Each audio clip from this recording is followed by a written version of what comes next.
ଏ ବାଘ ମୋହରୁ ଶିକାର ଛଡ଼ାଇ ନବ। କିଏ ଯଦି ମା କ୍ଷୀର ପିଇଛ ତାହେଲେ ଆସ। ସନ୍ୟା ଭାଇ ସପନି କ୍ଷୀର କେହି ଆସିବନି, କେହି ଶୁଣିବନି। ବଲ୍ଲଭମଣିଆକୁ ଦେଖୁ ଦେଖୁ ପେଟରେ ସୁସୁ କରିଦେବେ। ଏ ଶୁଣ ସମସ୍ତେ, ବାହାଘରକୁ ନିମନ୍ତ୍ରଣ ରହିଲା, ଭୋଜି ଖାଇବାକୁ ଆସିବ। ବାହାଘର ତ ହେଇନି, ଭୋଜି କେମିତି ଖାଇବ? ଚାଲ ଚାଲ ମନ୍ଦିର ଯିବା, ବାହାରି ପଡ଼ିବା। ଭଲ ଶାଶୁ ପଳେଇଟା ତା ନହେଲେ ମୁଁ ଭଗିଆକୁ ଡାକିଲି। କଣ କହିଲୁ? ଭଗିଆ? ହଁ। ଏ କୋଉ ଭଗିଆ ସେ? ନଖିଲାନି ପୁଅ ଭଗିଆ। ବିପଦରେ ପଇଲେ ଯେ କାନ୍ଥ ହୋଇ ଠିଆ ହୁଏ ସେଇ ଭଗିଆ। ସେ ନଖିଲାନି ପୁଅ ଭଗିଆ। ଶଗଡ଼ ଉପରେ ବସିଛି, ପାନ କିଲେ କିଲେ ଖାଉଛି, ନାଲିଆ ଗାମୁଛା କାନ୍ଧରେ ପକେଇ କୀର୍ତ୍ତନ କରି ଯାଉଛି। ଏଠିକି ଭଗିଆ ଭଗିଆ କେହି ଆସିବେନି। ଏଠି କେବଳ ଗୋଟେ ମନ୍ଦିର, ଏ ମଲ୍ଲହାର ମଣିଆ, ଆଉ ସବୁ ହିଞ୍ଜେଡା।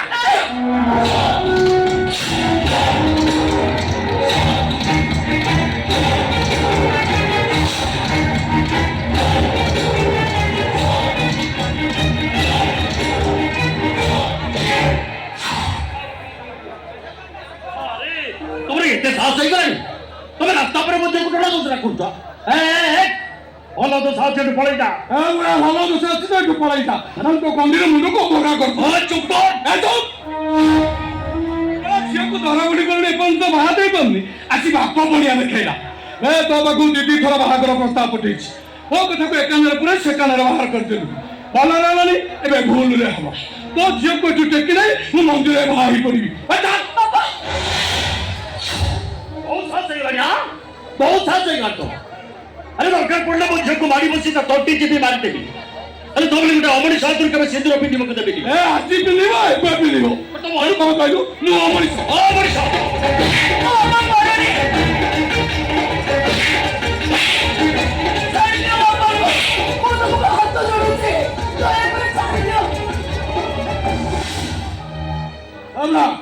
ଭଲ ଦୋଷ ଅଛି, ସେଠୁ ପଳେଇଯା। ପାଟିକୁ ଦି ଖଣ୍ଡ କଲେ ତୋ ଝିଅ ଏଠି ରାଣୀ ହେଇ ରହିବ। ମୋ ଝିଅ ରାଣୀ ହେଇ ରହିବା ଦରକାର ନାହିଁ। ଦରକାର ପଡ଼ିଲେ ସେ ଚାକରାଣୀ ହେଇ ରହିବ। ହେଲେ ତୋ ଭଳି କଂସେଇ ହାତରେ କେବେ ସିନ୍ଦୁର ପିନ୍ଧିବନି। ଅଳ୍ପ ପିନ୍ଧିବ, ଏବେ ପିନ୍ଧିବ। କାହାକୁ ଡାକିବୁ ଡାକ, ତୋ ବସ୍ତିବାଲା ଗୁଡା, ତୋ ପୁଅ ଗୁଡା, ମୁଁ ଦେଖିବି କିଏ ମୋର କଣ ଉଠେଇବ। କାହାକୁ ଡାକିବା ଦରକାର ନାହିଁ। ନା ମୋ ବସ୍ତି ଲୋକଙ୍କୁ ଡାକିବି, ନା ମୋ ପୁଅକୁ ଡାକିବି। ଡାକିଲେ ଡାକିବି ସେଇ ଜଣକୁ ଡାକିବି। କାହାକୁ? ନଖିଲାନି ପୁଅ ଭଗିଆ, ଯେ ତୋ ଭଳିଆ 10-10ଟା ଟଙ୍କାକୁ କାଖରେ ଡାକି ଦବ। ଦେଖିବି କେମିତି ତା ଆଗରୁ ତୁ ମୋ ଝିଅକୁ ରାସ୍ତା ଉପରୁ ଉଠେଇ ଦବୁ। ଡାକୁଛି ମୋର ଭଗିଆ।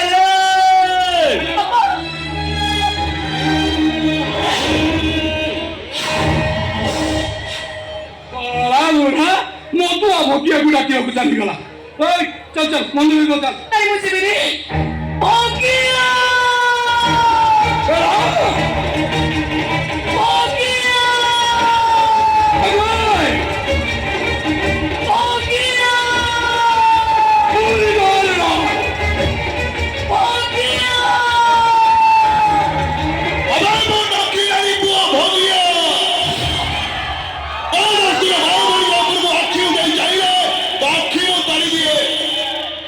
मोना जरा हाथ नहीं करू हाथ छाड़ मोना हाथ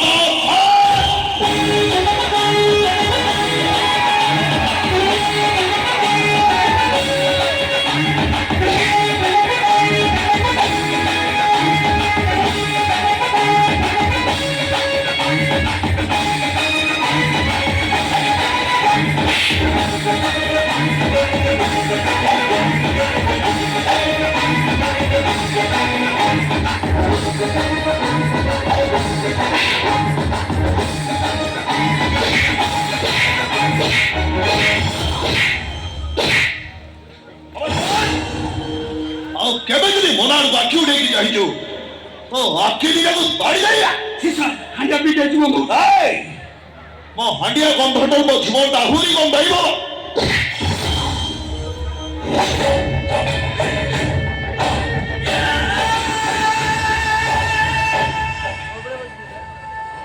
होला केबे ना ऊपर सगड़ तो केबे सगड़ ऊपर ना कि दो दिन थिला कली मो दिन आसी ଏ ମନାକୁ ଯଦି ମୁଁ ବାହାର ହେଇଛି ତା ନହେଲେ ମୋ ନାଁରେ କୁକୁର ପାଳିବୁ।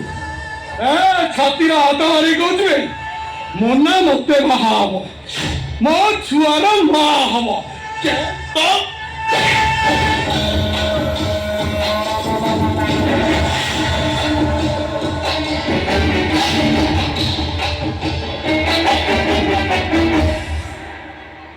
এই মল্লার মরিয়া না জমা ভালো লোক নুহ, সে যা করছে সেইয়া করদেব। সে যা কইছে সেইয়া করদেব। তু কইবে চাହୁଛୁ ସେ ହେତର କିଛି କରିପାରିବ? ତମେ ଜାଣିନ ତାକୁ, ତା ପାଖରେ ଲୋକ ଅଛନ୍ତି, ପଇସା ଅଛି, ପୋଲିସ ବି ତା କଥାରେ ଉଠ ବସ ହଉଛି। ସେ ଯାହା କହିଛି ସେଇଆ କରିଦବ। ଦରକାର ପଡ଼ିଲେ ମତେ ଘରୁ ଉଠେଇ ନେଇ ବାହା ହେଇ ପଡିବ। ତାମାନେ କଣ କହୁଛୁ ତୁ? ତମେ ମତେ ବାହା ହେଇଯାଅ, ସେତିକିରେ ମୁଁ ବଞ୍ଚିଯିବି। ଏ ନାହିଁ, ତୁ କଣ କହୁଛୁ? ତୋ ମୁଣ୍ଡ କାମ କରୁଛୁ ନା? ଦିଦି ତୁ ମତେ କାହିଁକି ବାହା ହବୁ? ମୋର ପରା ଘରେ ଗୋଟେ ଝିଅ ଅଛି। ମୁଁ ଜାଣିଛି ତମର ଗୋଟେ ଝିଅ ଅଛି, ତା ନାଁ ହଉଛି ଖୁସି। କୁହ, ଖୁସିର ମା ମରିଗଲା ପରେ ଖୁସିର କଣ ଆଉ ଗୋଟେ ମା ଦରକାର ନାହିଁ? ହଁ ହଁ, ଖୁସିର ଆଉ ଗୋଟେ ମା ଦରକାର ଅଛି। ତାବଲି ତୁ ମତେ ବାହା ହବୁ? କିରେ ମୋ ଭଳି ଗୋଟେ ଦୋବାଇ ବରକୁ କାହିଁକି ବାହା ହବୁ? ଏଇଥିପାଇଁ ଯେ ମୁଁ ତମକୁ ଭଲ ପାଏ।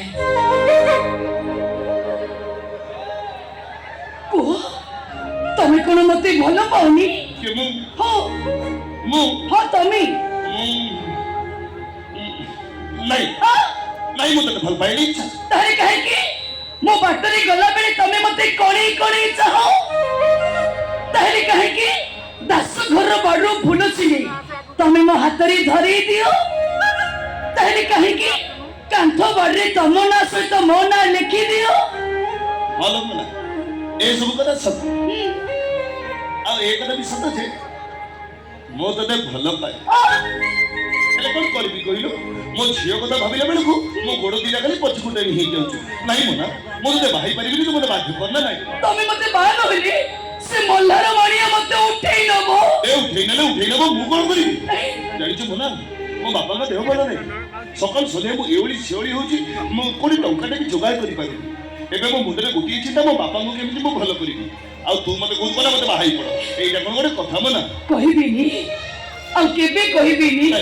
ତମେ ତମ ବାପାଙ୍କୁ ଭଲ କରି ଆଣିଲା ବେଳକୁ ମୁଁ ଆଉ ଏ ଗାଁରେ ନଥିବି।